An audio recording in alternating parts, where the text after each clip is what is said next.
pa hungo phat ki zen pet chan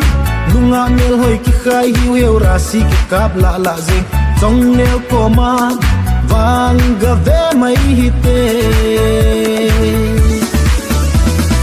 galeng hitin ga to hitin zol zol hitin tau tau le hen a chai na len kin chat lo hela sapi hung kol mo ding ham Hepi Chongneo hel'a hung kai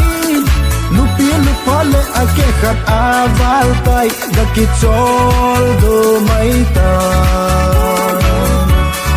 Merapaibi ho hi chinna umuve ka nagu man ki holdo diam Chongneo hel'a lai to lenga hung kai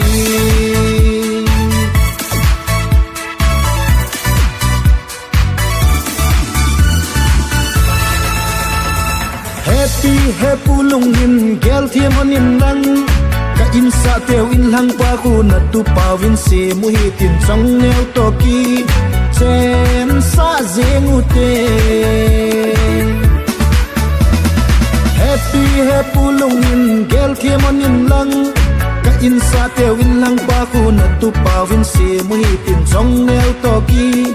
chen sa jeng ute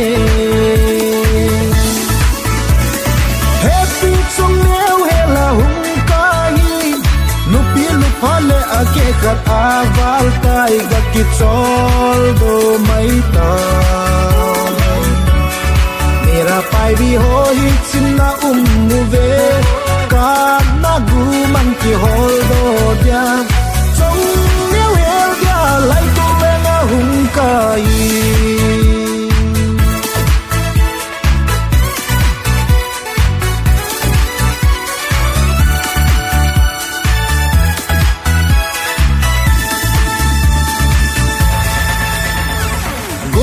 golpa Chongneo nei ga zol pe o